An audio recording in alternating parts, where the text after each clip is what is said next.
जिसमें मना मना मना मना हो रही है, तो वो है प्रेजेंट इंडेफिनिट का निगेटिव सेंटेंस। लेकिन उसके लास्ट में तो बात चली थी प्रेजेंट इंडेफिनिट टेंस की, यानी कि निगेटिव सेंटेंस की। ये प्रेजेंट इंडेफिनिट का निगेटिव सेंटेंस का पार्ट 2 है। पार्ट 1 आप देखना चाहे तो पीछे जाइए, मतलब मेरी पिछली वीडियो देखिए। अब ये निगेटिव सेंटेंस चुटकियों में यहीं पर समझ में आ जाएगा। देखिए इसकी पहचान क्या है, इन वाक्यों के अंत में ताहे तिये तीहे ये चीज आती है, लेकिन इन वाक्यों में क्या आता है, नहीं भी आता है, यानी कि इन वाक्यों में नहीं शब्द भी आता है। कैसे, जैसे अभी तक हम एफर्मेटिव सेंटेंस सीखते आ रहे थे। एफर्मेटिव क्या होता है, जिसमें सिर्फ करना ही करना है, लेकिन मना नहीं है उसमें। लेकिन इसमें निगेटिव सेंटेंस में मना है। वो एफर्मेटिव क्या होता है, जैसे वेल मैं बाजपुर जाता हूं, मैं काशीपुर जाता हूं, मैं टीवी देखता हूं, ये है एफर्मेटिव। लेकिन मैं टीवी नहीं देखता हूं, नहीं आ गया ना, तो वो प्रेजेंट इंडेफिनिट का निगेटिव सेंटेंस कहलाएगा। क्या, मैं टीवी नहीं देखता हूं, तो एक सेंटेंस है मैं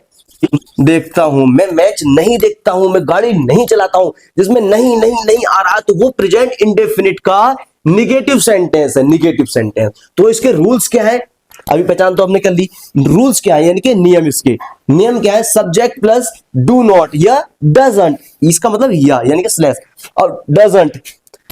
डू नॉट को डोंट बोल सकते हैं, डज नॉट को डजंट बोल सकते हैं शॉर्ट में। वर्ब की फर्स्ट फॉर्म प्लस ऑब्जेक्ट। अब देखिए यहां पे लिखा हुआ है आई वी यू, दे के साथ डोंट का प्रयोग होता है, यानी कि डू नॉट का प्रयोग होता है। डू नॉट को शॉर्ट में डोंट बोलते हैं, तो डोंट का प्रयोग। बाकी सभी चीज के साथ डजंट का प्रयोग होगा, चाहे वो किसी का भी नाम हो, तो सेंटेंस में डजंट आएगा। ये चीज याद रखना। जैसे ये है, मैं टीवी नहीं देखता हूं, तो मैं को क्या बोलते हैं, मैं को बोलते हैं आई, यानी कि ये सब्जेक्ट है आई। अब इसमें बोला आई वी के साथ, इसमें आई आ गया ना, आ गया।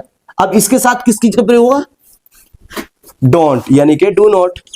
आई डोंट, डू नॉट भी लिख सकते हो, डोंट भी लिख सकते हो, आई डोंट। उसके बाद क्या है, वर्ब की फर्स्ट फॉर्म। वर्ब की फर्स्ट फॉर्म इसमें क्या है, देखना। किस चीज को, टीवी को, तो टीवी देखने का एक्शन होता है वॉच द टीवी, वॉच। उसके बाद है वर्ब की फर्स्ट फॉर्म हो गई प्लस ऑब्जेक्ट। अब यहां पर है टीवी, बाकी टीवी तो बची।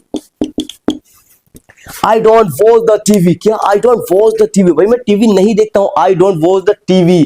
अच्छा, जैसे इस सेंटेंस में मेरे पिताजी मारुति नहीं चलाते हैं। अभी नहीं आ गया ना, तो प्रेजेंट इंडेफिनिट का निगेटिव सेंटेंस ही है, नहीं चलाते हैं ना। अगर मेरे पिताजी मारुति चलाते हैं तो वो एफर्मेटिव हो जाता है। लेकिन इसमें नहीं का प्रयोग तो होगा जिसमें मना मना मना मना हो रही है, तो वो है प्रेजेंट इंडेफिनिट का निगेटिव सेंटेंस। लेकिन उसके लास्ट में ते हैं, ताहू, ये चीज आनी चाहिए, ठीक है। अब मेरे पिताजी मारुति नहीं चलाते हैं, तो इसमें सब्जेक्ट क्या है, मेरे पिताजी। तो मेरे पिताजी क्या बोलते हैं इंग्लिश में, माय फादर। क्या बोलते हैं, माय फादर। उसके बाद मैंने बताया था आई व्यू दे के साथ डोंट का प्रयोग होगा, बाकी सबके साथ किस चीज का प्रयोग होगा, बाकी सबके साथ डजंट का प्रयोग होगा। तो यहाँ पे आई थोड़ी है, माय फादर आई नहीं है ना, तो माय फादर है ये। इसका मतलब इस चीज चारों चीजों से हटके है ये, तो ये चारों चीज आएंगी तो डोंट आएगा, लेकिन बाकी सबके साथ डजंट आएगा। माय फादर डजंट आएगा यहाँ पर, माय फादर डजंट। उसके बाद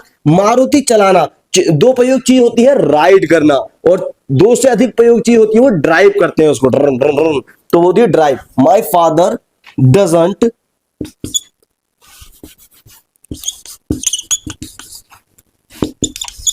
ड्राइव द। उसके बाद आगा ऑब्जेक्ट। ऑब्जेक्ट जो है कि जो बचा कुचा, Maruti, my father doesn't drive Maruti. समझ में आ गया। वेल, अच्छा एक सेंटेंस है, मेरी मम्मी खाना नहीं बनाती है। इस सेंटेंस को आप बना करके दिखाओ कमेंट बॉक्स में।